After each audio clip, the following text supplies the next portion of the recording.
Bonjour à tous, bienvenue dans Esprit et Liberté. Je vous remercie d'être là encore une fois. Je vous remercie au fond du cœur de partager, de liker. Nous sommes ici pour parler de l'Afrique, notre Afrique, l'Afrique ancestrale, l'Afrique, le continent des grands baobabs. Nous sommes là pour parler de nos traditions, de nos rites, de notre culture, de valoriser nos choses. Encore une fois, je vous invite à aller sur notre chaîne YouTube, Esprit et Liberté. Cette chaîne est faite pour vous, pour nous, juste pour partager la connaissance, le savoir et parler de l'Afrique, l'Afrique politique, l'Afrique traditionnelle, l'Afrique culturelle, l'Afrique cultuelle. Et je pense qu'il est important. Alors, nous poursuivons notre initiative que nous avons prise pour parler des traditions, de la culture africaine. Et notre vidéo précédent, nous avons parlé de la naissance de l'enfant, comment ça se passait au niveau du peuple soninké. Et nous sommes toujours dans la même continuité et nous allons parler de tout simplement l'initiation. Et après les 7 jours, après la naissance, les 7 jours, une fois que nous avons donné le nom, nous avons donné le prénom à l'enfant, et qu'est-ce qui se passe par la suite? Donc nous allons venir parler de cela. Avant toute chose, avant de commencer, je voudrais remercier le Créateur, le seul, unique, le grand. Et en dehors de cela, je voudrais remercier mes ancêtres lointains jusqu'à mes ancêtres les plus proches. Et je voudrais remercier mes parents qui m'ont donné le souffle de vie et que j'ai l'honneur à tout jamais. Et je demande à mes ancêtres de me donner la force, de me donner l'énergie nécessaire, de me donner la bonne parole, la parole juste, et de me donner la force de ne pas empiétiner les uns et les autres, de ne pas blesser les uns et les autres, de rester sur le droit chemin par la vérité et par l'équité. Je vous en remercie. Donc, nous allons parler de l'initiation. Qu'est-ce que c'est l'initiation? Comme j'ai dit, chaque peuple a quelque chose qui est propre à lui. Car l'Afrique est vaste et chaque peuple a sa propre culture, sa tradition propre à lui. Alors, moi, les histoires que je vous raconte, ça concerne que le peuple soninké. Et je n'ai pas la prétention de tout connaître. Je ne connais pas tout. Je suis même sûr que je n'ai même pas la connaissance de la moitié. Mais il est important de continuer dans les recherches. Et je dirais tout simplement aussi, je me base beaucoup sur l'histoire, mais l'histoire orale. Et même si je lis quelques bouquins, je vais toujours me baser par rapport à l'histoire orale de ce qu'on m'a raconté.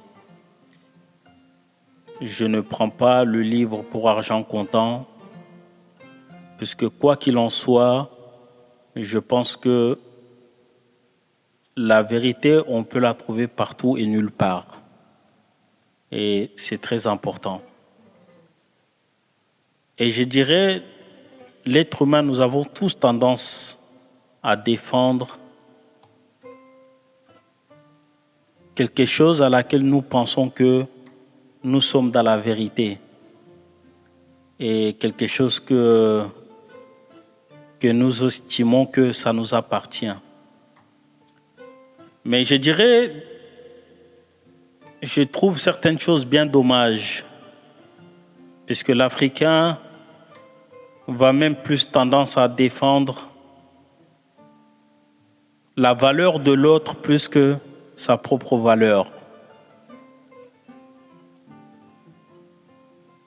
Et la vérité en est que on connaît plus l'histoire de l'autre qui n'est ni écrit par nous, ni vécu par nous, mais on a tendance à approprier les choses qui ne nous appartiennent pas.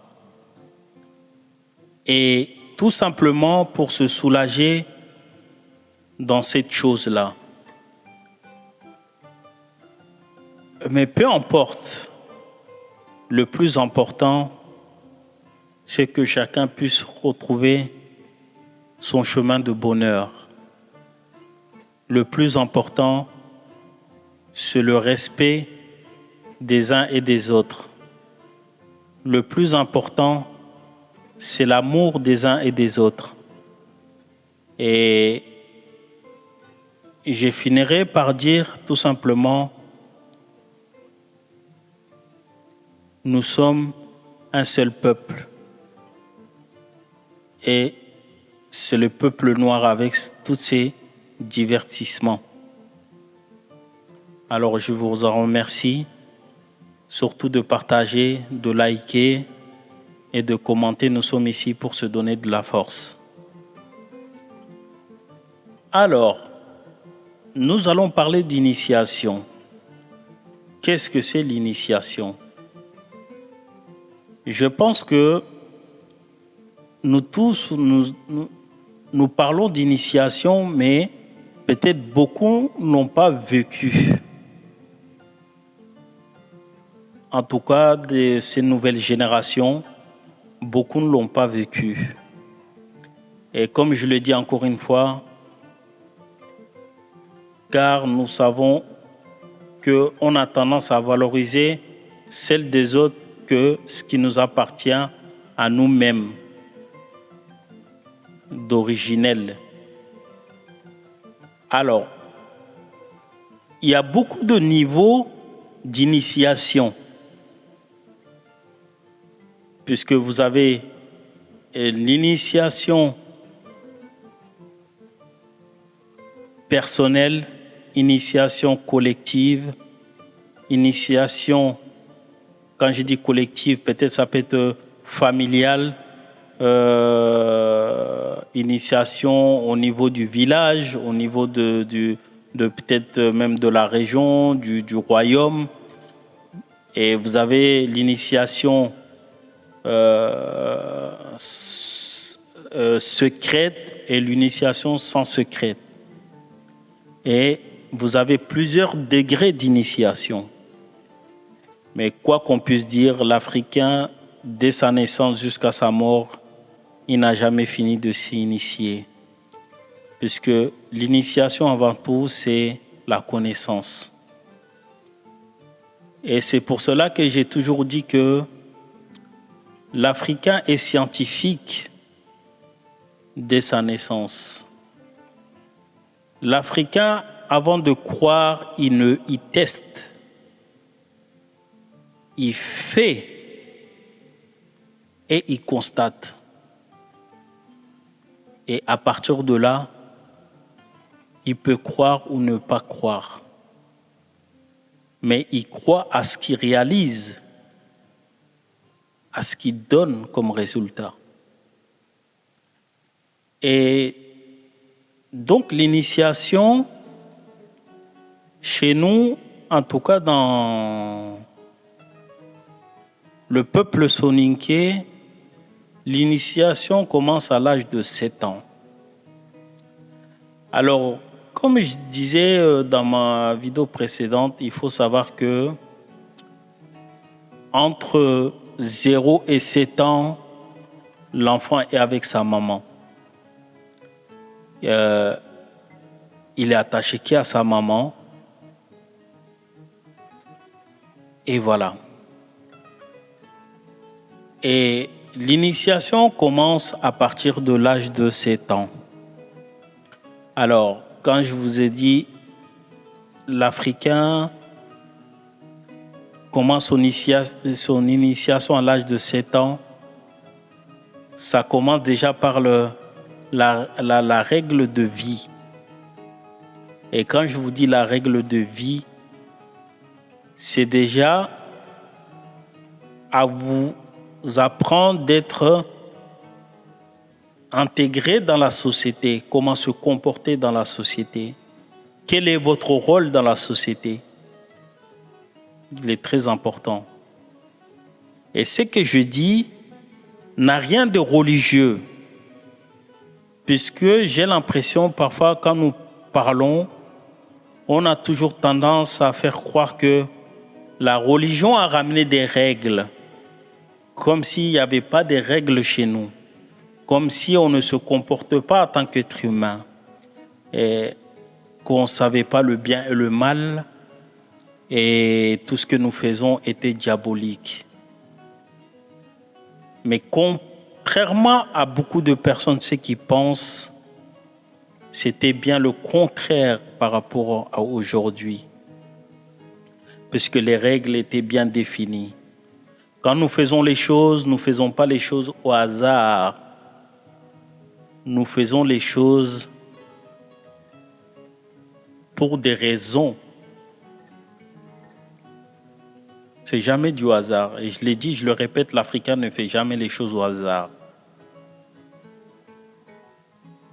Alors, de 0 à 7 ans, vous êtes avec votre maman. Donc, à partir de l'âge de 7 ans, vous commencez à être initié. C'est là que vous allez voir, à l'âge de 7 ans, vous allez commencer à suivre vos parents.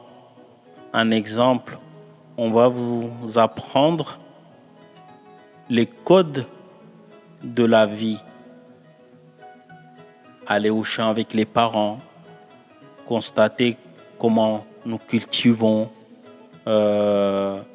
Pendant ce temps-là, vous êtes avec les parents, vous apprenez les choses de la vie. Vous apprenez le monde animal, le monde minéral, le monde astral, le monde végétal. Donc, toutes ces choses, le monde mobile et immobile. Et c'est aussi à l'âge de 7 ans qu'on vous met dans des écoles, que ce soit l'école française, anglaise, l'école arabe. C'est toujours à partir de l'âge de 7 ans. Et de 7 à 14 ans, donc, vous êtes initié dans ce monde, comme je vous ai dit, animal, minéral, ainsi de suite, ainsi de suite. On vous apprend le monde animal, les animaux, les rôles des animaux, chaque animal, quel est l'avantage et les inconvénients de chaque animal, tel animal sert à telle chose. Voilà, on vous apprend la nature, les arbres, comment on dirait ça, les plantes. Donc voilà, et je pense qu'arrivé à l'âge de 14 ans, vous savez à peu près tout sur ce monde-là. Et à partir de 14 ans, vous rentrez dans un autre enseignement toujours pour aller plus loin jusqu'à l'âge de 21 ans. Alors, quand je vous parle de l'âge de 21 ans, c'est là que vous rentrez dans le monde, c'est-à-dire vous arrivez dans le monde en tant qu'homme. En tant qu'homme. Puisque là, de 0 jusqu'à l'âge de 0 à 7 ans, vous êtes avec votre maman, mais de 7 à 21 ans, vous avez déjà appris beaucoup de choses. Vous n'avez pas fini votre formation, mais vous avez déjà appris beaucoup de choses. Et arrivé à l'âge de 21 ans, là maintenant, vous allez rentrer dans une autre initiation. L'initiation, c'est-à-dire avec des codes de vous montrer que vous allez devenir homme et quels sont ces codes à laquelle vous devrez suivre. Il y a des choses que vous devez faire, il y a des choses que vous ne devrez plus faire. Alors, à l'arrivée à l'âge de 21 ans, c'est là qui vient la circoncision. Là, je parle côté d'hommes, mais je ne vais pas parler de côté des femmes. Tout ce qui est l'excision. Mais on va rester sur le côté homme, ce que je connais le mieux. Parce que comme je vous ai dit, l'Afrique a toujours séparé. Les hommes ont leur code, leur initiation. Les femmes ont leur code, leur initiation. Alors, je dirais, arrivé à l'âge de 21 ans, c'est là qui se passe donc la circoncision. Et dans notre tradition, voilà pourquoi j'ai dit souvent, on se base aujourd'hui sur le monde d'aujourd'hui. Beaucoup de gens font la circoncision à l'hôpital, au bout d'une semaine, 2 semaines, 3 semaines. Mais à vrai dire, dans l'Afrique ancestrale, ça ne se passait pas comme ça. Déjà, il y avait des règles. Chez nous, c'était les forgerons qui pratiquaient la circoncision. Pourquoi? Parce que le forgeron avait la connaissance du fer, c'est lui qui fabriquait les outils, avait le secret, c'est-à-dire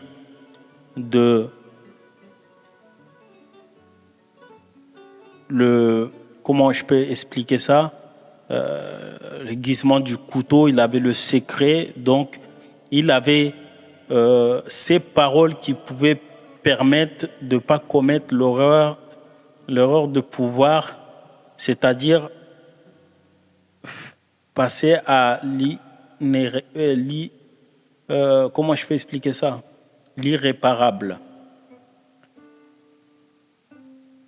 Mais quoi qu'il en soit, nous savons que c'était les forgerons qui pratiquaient la circoncision. Alors, avant de passer la circoncision, il faut savoir que c'est un grand jour pour les personnes qui vont pratiquer la circoncision, mais pas que. C'est un grand jour pour la famille, puisqu'ils considèrent que tu vas sortir du monde de l'enfance à rentrer dans le monde d'adulte, d'homme. Et c'est un événement dans le village. Tout le monde est content. C'est comme la naissance. Et comme je vous ai dit, chaque chose a son étape à laquelle que l'Africain a toujours été dans cela. Quand il y a une naissance, c'est un événement. Parce que nous sommes contents de recevoir un nouveau-né. Une personne qui vient du monde invisible, qui vient de le monde visible. Donc, chaque étape pour nous est un événement. Donc, cette cérémonie va se dérouler donc à l'extérieur du village, c'est-à-dire la cérémonie de la circoncision va se dérouler derrière le village. Et il y aura un camp qui sera monté pour ces personnes qu'on appelle chez nous, dans la langue soninké, Murunto. Et quand vous attendez Murunté, ça veut dire l'homme non coupé, c'est-à-dire le prépuce qui n'est pas encore enlevé et qu'on appelle Murunto. Et cette chose va se passer derrière le village et ça sera, en tout cas, ce qui est de ma part, que j'ai connu.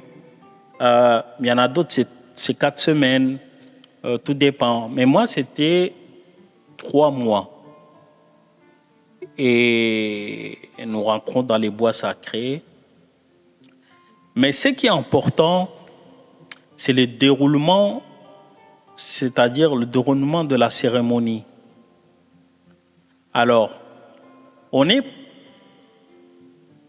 placé par caste, c'est-à-dire du plus noble au moins noble.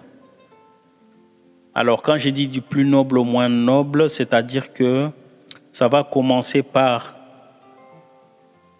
le fils du chef du village ou le fils du roi, tout ce que vous voulez. Ça va commencer par lui. Et le dernier, ça sera les serviteurs, donc qu'on peut appeler esclaves. Alors que pour moi, ce n'est pas le bon mot, mais le serviteur tout simplement. Et cet serviteur a un avantage. Certes, c'est lui qui est là, c'est-à-dire quand nous mangeons, c'est lui qui va laver les marmites. Et quand nous finissons de manger, dans notre tradition, on reçut nos mains sur sa tête et tout cela. Mais en contrepartie, il a l'avantage de pouvoir avoir plus de cadeaux, recevoir plus de cadeaux. Et l'avantage qu'il a, la nourriture, il doit se nourrir davantage plus que nous. S'il n'y en a pas assez, c'est lui qui sera là pour d'abord manger. Et ce sont les règles et que tout le monde respecte. Donc, la cérémonie, avant de commencer, on reçoit le fils du noble. Alors,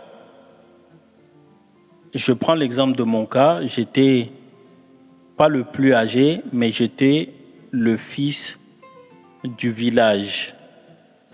Donc,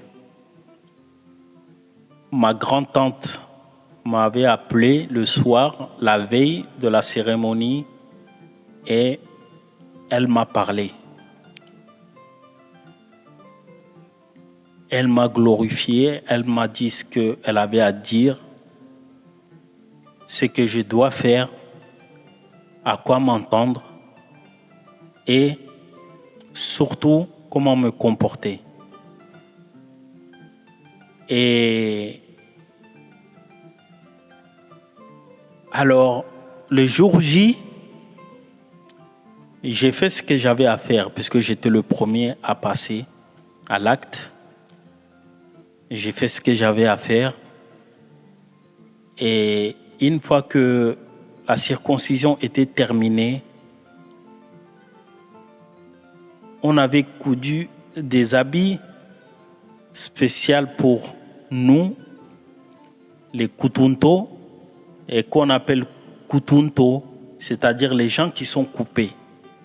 Puisque le mot kutu, c'est coupé. Donc kutunto, c'est les personnes qui sont coupées. Et nous, on était à 3 à cette époque-là qui sortaient de la maison du village, du chef du village, ou tout simplement, donc voilà, et royal. Et on était à 3 à avoir le même tenue. Et c'était un tenue orange qui est la couleur de la nature. Bien sûr, non pas vert, mais orange, puisque on est des chasseurs à la base. Donc voilà, des guerriers chasseurs. Donc voilà pourquoi la couleur. Après le reste, c'était couleur noire. Alors, je dirais, autour de la tête de chacun avait une ficelle avec 7 nœuds. Et autour de la taille aussi. Alors ces jours-là, tout le village, chaque maison prépare la nourriture. Et ces jours-là, nous sommes gâtés puisque c'est un heureux événement et que tout le monde participe. Il y a la danse, il y a les tam-tams, donc c'est la grande fête. Les femmes dansent, les hommes dansent. Et puis, on nous ramène les repas, on nous pose les repas, chacun ramène son repas avec viande ou sans viande. Donc voilà, on mange. Et pendant ces 3 mois, c'est vraiment, nous sommes privilégiés. Et on a des droits à laquelle d'habitude nous ne les avons pas. Et c'est important de dire, par exemple, si on est, comme nous sommes en dehors de la ville, et chaque coq ou poule qui fuit de la maison, qui est en dehors de la maison, qui est à l'extérieur, nous avons le droit de le pourchasser et le tuer pour nous. Et en même temps, c'est quelque chose qui nous apprend à être soudés, à apprendre qu'est-ce que c'est la collectivité, le partage, qu'est-ce que c'est de l'entraide, toutes ces choses-là. C'est comme je vous ai dit, vous rentrez dans un autre monde d'initiation. Vous travaillez ensemble, vous faites les choses ensemble, vous vous entraidez. Donc voilà. Et on vous apprend certaines choses de la vie de l'homme. Et au bout de 3 mois, avant de rentrer, toutes vos affaires que vous avez portées, que ce soit les lance-pierres, que ce soit vos vêtements, toutes ces choses-là, vos bâtons, vos trucs, vous les mettez à les brûler, vous les mettez tous ensemble et vous les brûlez. Donc voilà ce que je peux dire pour l'initiation, pour tout simplement l'homme jusqu'à l'âge de 21 ans. Et à partir de 21 ans, il pratique la circoncision. Donc à partir de la prochaine vidéo, je vous parlerai tout simplement à partir de l'âge de 21 ans. Une fois que nous nous sommes circoncis, à l'âge de 21 ans, qu'est-ce qui se passe? Alors je vous dis tout simplement merci au fond du cœur et j'espère que la vidéo va vous plaire. Nous sommes là. Je ne vais pas trop rentrer dans les détails, mais il est important quand même d'expliquer certaines choses. Encore une fois, c'est ma connaissance et c'est mon savoir. Donc voilà, je ne connais pas tout. Je suis qu'un minuscule personne qui a une minuscule connaissance, mais je pense qu'il est important de partager certaines connaissances. Même le peu que nous avons reçu, il est important de partager avec les personnes. Donc voilà, encore une fois, merci. Portez-vous bien partout où vous êtes. Soyez bons, soyez aimables, soyez vivables. Et le plus important, c'est avoir la paix du cœur. Prenez soin de vous, prenez soin de votre famille, prenez soin des gens qui sont autour de vous, prenez soin aux gens qui sont dans le besoin. Il faut admettre, si vous existez, c'est qu'il existe aussi. À très bientôt dans Esprit et Liberté. Merci.